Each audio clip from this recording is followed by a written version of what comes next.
Imagine this. A man who's been paralyzed for years suddenly walks again. A heart damaged beyond repair begins to rebuild itself from the inside. Neurons destroyed by Alzheimer's reconnect and fire. And chronic diseases, diabetes, heart failure, neurodegeneration, once thought to be life sentences, begin to reverse. Not because of a new machine, not because of a miracle pill, but because the body healed itself. It sounds like science fiction, but deep inside a research lab in Brazil, scientists are studying a discovery that could one day make this vision real. It's called polylaminin, and while it's still in the earliest stages of research, some scientists believe it may awaken a dormant power within your cells, a power to regenerate, repair, and possibly overcome damage once thought irreversible. This isn't about hype. It's not a cure. It's not a therapy you can get tomorrow. But what polylaminin reveals is something far more profound. That the most advanced medicine in the world might not be something we create, but something that's already inside you.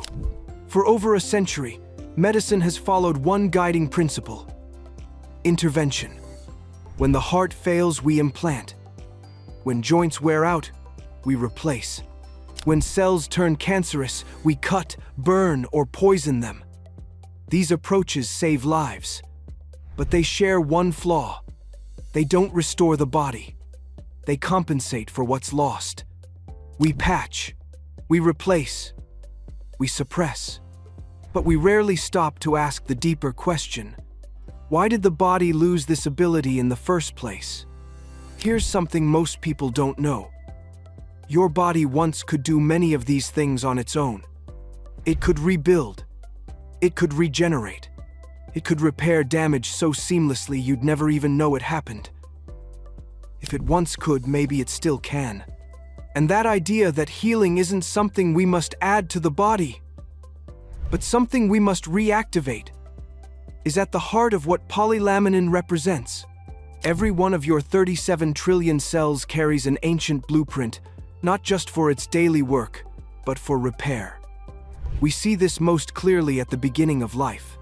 A human embryo can be split in two and still form two complete beings. A salamander can regrow an entire limb. A zebrafish can rebuild its heart. Humans once shared part of that power. Our cells still contain dormant instructions, repair scripts that switch off as we age. They don't disappear. They don't die. They simply fall silent. The real question isn't if regeneration is possible. It's whether we can remind the body how to do it. To answer that, we have to look deeper, beyond cells themselves, to the body's hidden communication network, the extracellular matrix. Think of it as the Wi-Fi between your cells, a living web that tells them where to go, when to grow, how to specialize, and when to repair. It's not just structural support, it's information. When that communication breaks down through aging, trauma, or disease, the repair programs go dark. Cells stop listening. The blueprint lies dormant. Healing becomes slow, incomplete, or stops altogether. And here's where the story takes a turn. What if we could reboot that signal? What if we could speak the body's language again? What if, instead of forcing cells to act, we could remind them what they already know? That's where polylaminin enters the story. In a research facility in Brazil, scientists studying cell signaling stumbled upon something they didn't expect. They identified a unique protein complex, now known as polylaminin, that seemed to reawaken communication in damaged tissue. It wasn't forcing cells to behave differently.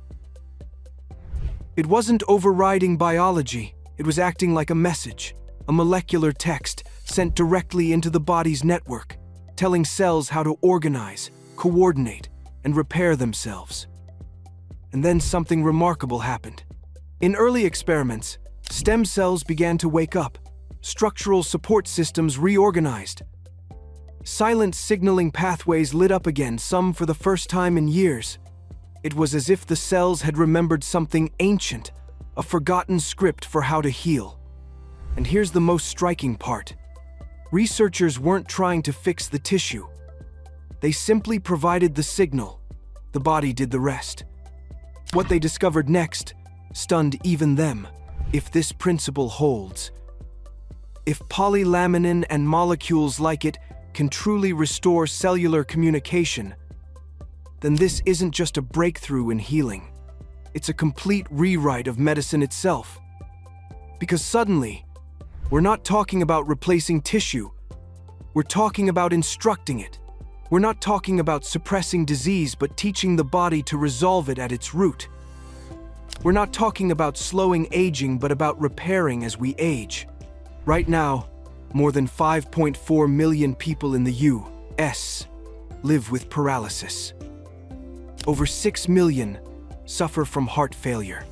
Hundreds of millions battle neurodegenerative diseases, diabetes, and other chronic conditions that steal decades of life. What if even a fraction of them could heal naturally? A severed spinal cord might one day activate its own repair program. A failing heart could rebuild muscle instead of scar tissue. Neurons lost to Alzheimer's could reconnect and fire again. Even metabolic diseases might shift if tissues remembered how to function the way they once did. This isn't just about extending life, it's about changing what life itself can be. And here's where things get even more exciting. If polylaminin proves the principle that the body's regenerative power can be switched back on, then it may only be the beginning. Scientists are already searching for other molecules, proteins, and signals that might work alongside it. Some are exploring how to amplify the matrix communication. Others are testing ways to target specific tissues, the heart, the spine, the brain. Think of polylaminin as the first word in a forgotten biological language, a language medicine once spoke instinctively and is now learning again. And once we speak it fluently, we won't just patch the body, we'll teach it. We won't just fight disease, we'll reprogram health. We won't just slow aging, we might one day reverse its damage. This is not science fiction. It's science in its earliest and most thrilling stage. Now, let's be absolutely clear. Polylaminin is not a cure. It's not a treatment you can ask for today. Everything we know so far comes from early-stage research, much of it still preclinical. There's a long road from discovery to therapy, and many questions remain unanswered. But every major revolution in medicine begins this way, with a single idea that changes how we see the body. And this shift from fighting the body to teaching it could be one of the most profound in human history. For thousands of years, medicine has been about intervention, doing things to the body. But what if the future is about working with the body? What if healing isn't about adding something new, but unlocking something ancient? Polylaminin might be just one piece of the puzzle, but it points to a radical idea that the greatest medicine isn't something we invent, but something we awaken. We're not there yet, but the door is open. And once you've glimpsed what's possible, it's hard to imagine medicine ever going back. Because if the body can remember how to heal, if we can relearn the language it speaks, then the greatest discovery in human history might not be found in a lab. It might already be inside you.